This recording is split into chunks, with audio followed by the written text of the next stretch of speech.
What up, everybody? It's April Dawn. Let's talk about it. The Shy, Season 1, Episode 6.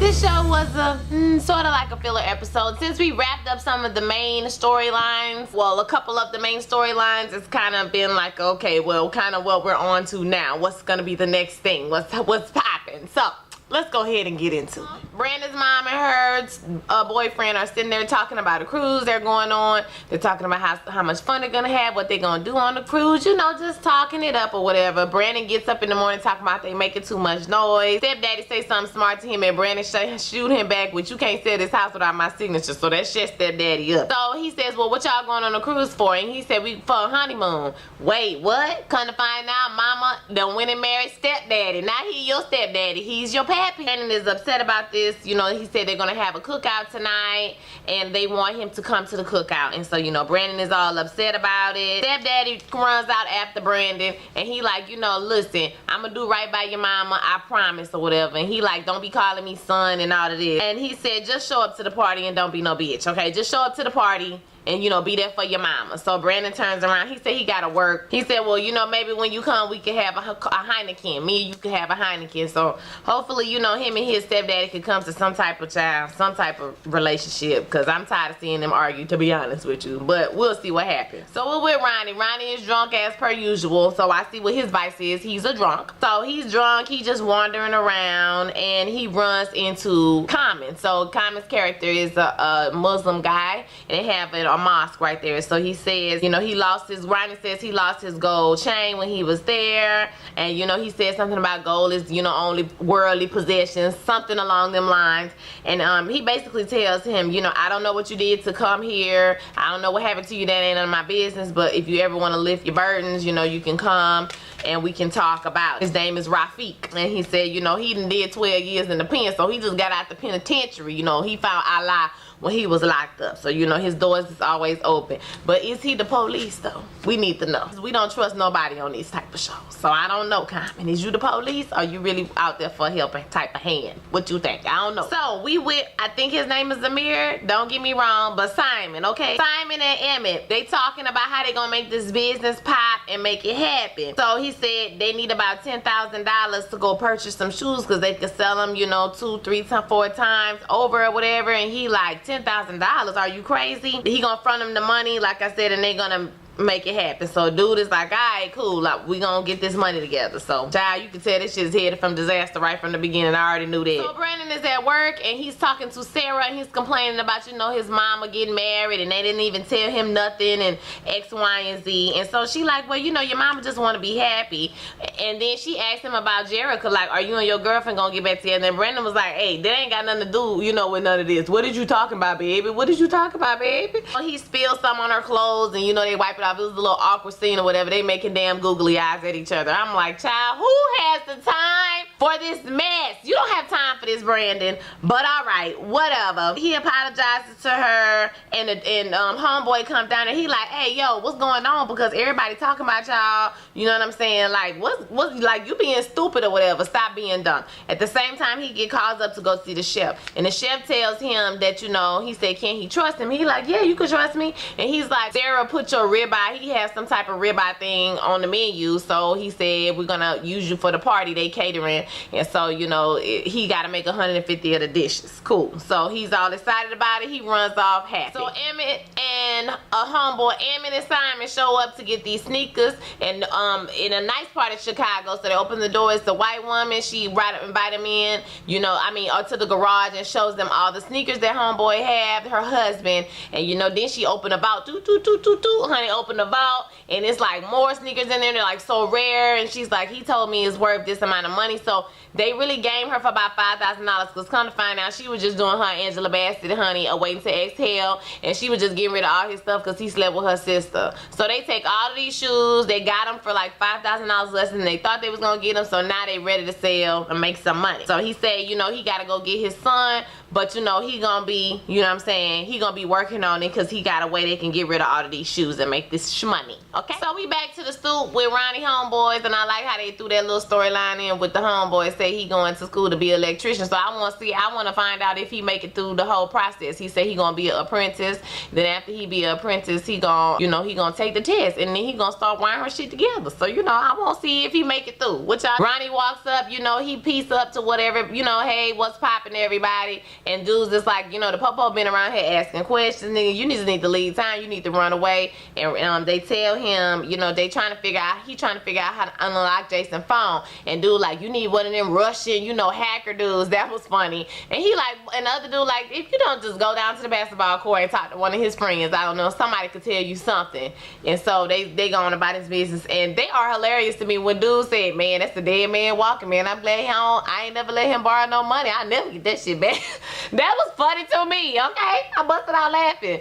That was probably the favorite part of the whole episode. I was here for it. So Ronnie walks on down to the basketball court, and he asks one of Jason's friends, the little basketball player dude, he says, have you talked to the girlfriend? No. Okay, the girlfriend name is Shantae, and this where she be, you know, she live over here. So Ronnie is going to go to find this girlfriend so he can try to get this phone unlocked. Tracy is leaving home, and she's runs into Detective Cruz, and he asks her some questions about where Ronnie is, where he been. She tells him he came over there with the phone, with Jason's phone the other night. Well, how did he get the phone? And she was like, I don't know, and I don't, you know, I don't care, I don't know, and I have to go to work. Like, Tracy is cold-blooded to the white meat, honey. She is cold-blooded. My goodness, I do not like Tracy. Grandmother getting ready because she trying to find her nail kit or whatever, and homegirl come over, Emmy's mom, and she like, I can't find my nail kit. I know you stole it. That was funny. I love her. Like, she is hands down my favorite character on this whole show. And what I know is grandma better not die. At least not before season 1 over with. Okay? She better not die. That's all I know. And so she said that she gonna take her to go get her nails done because homegirl was like, I do my own nails. She was like, I know. That's why I'm gonna go take to get them done. But then like she softened up and was like, thank you for doing this for my son. It's the least I can do. And so, you know, she gonna go take her to get their nails done. That was real cute, and them have some girl time. So Q, baby. Q is my number 2 favorite character on this show. Is Q. I live for him. So Q decided he wanna go sit outside on the stoop with his new dog, honey. The one he stole from Don Cheadle Jr. He's sitting on the stoop, and dude walk up like, what the hell? And he with Reggie and the whole little crew behind him, and he like, yo, you took my dog or whatever. And so Reggie pulled the gun. He said, okay, well, you just take him back. Don Cheadle Jr. go to reach for the dog, and the dog like, I said, oh, because he was like, her name is such and such now. I said, no, you didn't change the dog name. You gonna change the dog name, Q?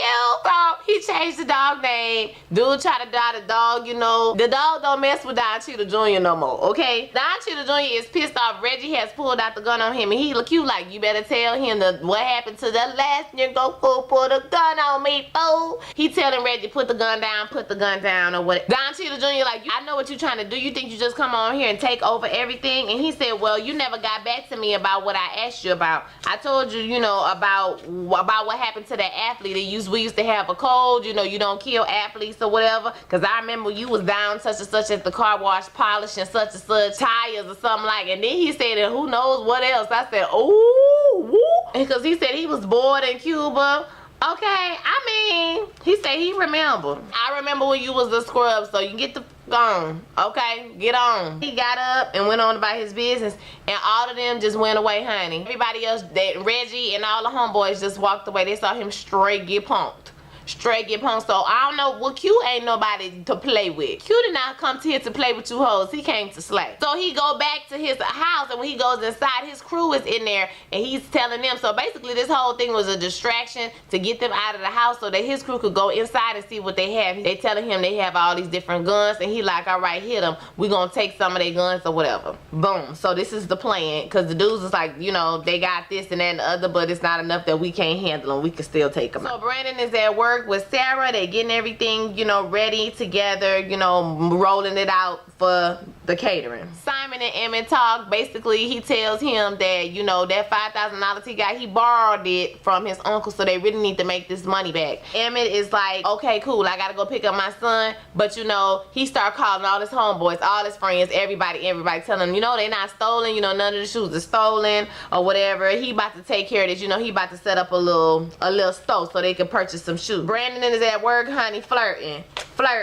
doing too much, doing too damn much. G-Mom and Emmett's mom talk at the nail shop. They talking about, you know, her love life. Do she have a man, you know? And she like, no, I ain't even thought about no man. You know, Emmett daddy messed me up. I'm through with these men. I'm tired of them. And she's like, okay, well, you know, you still a woman, girl. You need to be trying to get you some dick. I'm just saying, you need some that in your life. What today? You need something, just a little bit in your life. You know, just a little bit, girl. Well, you know, if you ain't gonna fall in love, at least get somebody to knock it down, okay? And she was like, you know, she's just not about all that. You know, they talked about it, but you know, she kind of brushed it off or whatever. So I like to see that, you know, like I said last week, the treatment of the women on the show is very harsh, so it's nice to see them kind of soften up and kind of come to a softer side. So maybe, I cannot remember who that person is, I need to go find it. Yeah, I will put their name here if I can find their name, but they said they're hoping that they will change the perception of the women on the second half of the show, and I hope so. I think that's what we're leaning towards, especially with the preview about Tracy for next week. So Emmett is back, he at the spot, so people start rolling up that he's selling the shoes, he's making all his money, and then somebody pulls up and is like, yo, I want these Jordan whatevers. So he pulled them out and he started looking at him. He like, dude, you trying to sell me some fake shoes? And he like, what you talking about? Look at the stitching on there. He said these serial numbers don't match. And so kind of find out all of this man's stuff is fake. So not only was he faking out his wife, he was faking out his own stepchild buying fake shoes. I cannot. At the barbecue, the little reception for parents, for mama and stepdaddy, her ex-boyfriend show up and they talking about, I mean, I guess that's one of her ex-husbands show up and he like, she won't even come out the room. So, you know, stepdaddy go up there and he like, what's going on? And she's really waiting for Brandon to come to the party before she leave, because he want her to say a few words. And so she like, you know, I'm waiting for Brandon, he gonna come, I know he gonna come. And stepdaddy is, you know, he kind of pissed, but you know, he understand that's her son. You know, she want her son to be there, especially since her other son just passed away. Okay, let her make it and have a little compassion.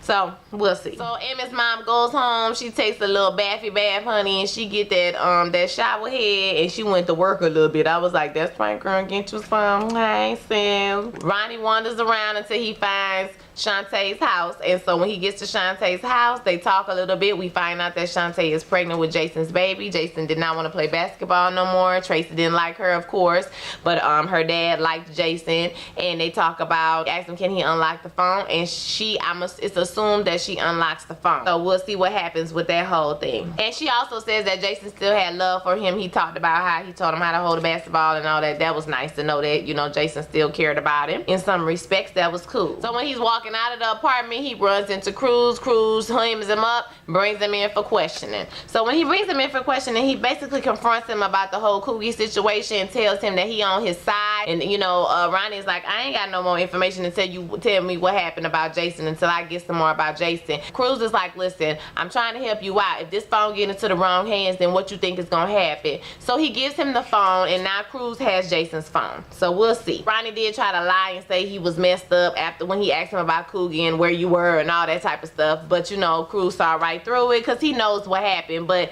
he like, well, Ronnie's like, well, you want me to help you, or you help me, or help you? And really, you know, Cruz is trying to cover his own butt because he is the one who told him that somebody got arrested and he found out and killed the boy. So it's both of their faults, really. Cruz is looking through the phone and he sees that Jason made a call to 911. There was a 911 call on his phone. So I feel like that police officer shot Jason. That's what I feel like is what's going to be the conclusion. Or somebody, you know, he alerted the person who killed Jason or whatever. So that police officer has something to do with it. Whitefish got something to do with this guy. So Emmett and Simon are talking about, you know, how the shoes was fake. And Emmett talking about he got a plan. Now he's even more dead than he was, and he don't have shoes. So this is not gonna work very well for him in the future because they don't have the money to pay back They didn't make no money, so we'll see what happens with that situation. I hope Emmett is not about to turn to a life of crime, child. So after the party, Brandon and Sarah sit out and they have a little drink.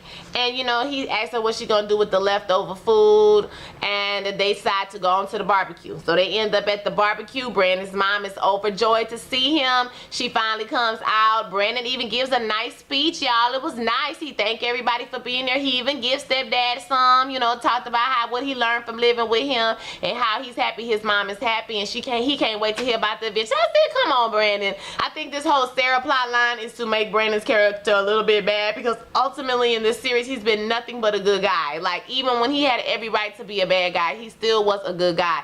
So they was knocking me over head with the good guy thing. Like, we get it, he's a good guy. So maybe this whole Sarah plot line, which I think is stupid, because he's the one thing you decide to be a bad guy with, could ruin your whole career. Like, I just feel like that's dumb. Okay, I don't like it, and I see exactly where we're going with it. This is not going to end well for Brandon, because him and Sarah talk after the party, and when they talk, she said that, you know, the restaurant doing all right, but, you know, her husband spend money, so he either on that sugar booger, or, you know, he just her gambler or something. He wasting their money. That's why she out here trying to get her some black peen. We already know what's gonna happen. So after that party was over with, you know, they talk a little bit. He tried to apologize for what happened, make sure they good or whatever, and she going to kiss him, and she's like, oh my god, it's just so nice. Girl, you knew what you was doing, girl, bye.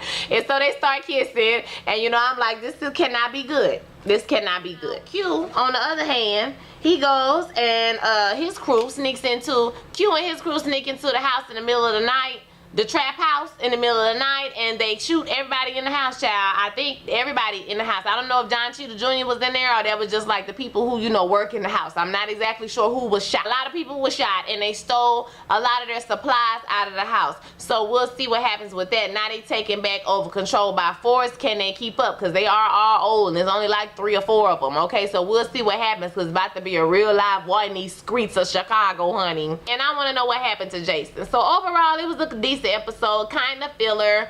Had some really funny moments though. So tell me what you thought about this episode. Leave your comments down below. Don't forget to like, comment, subscribe, share this video with all your friends. I'll see you guys later. Peace.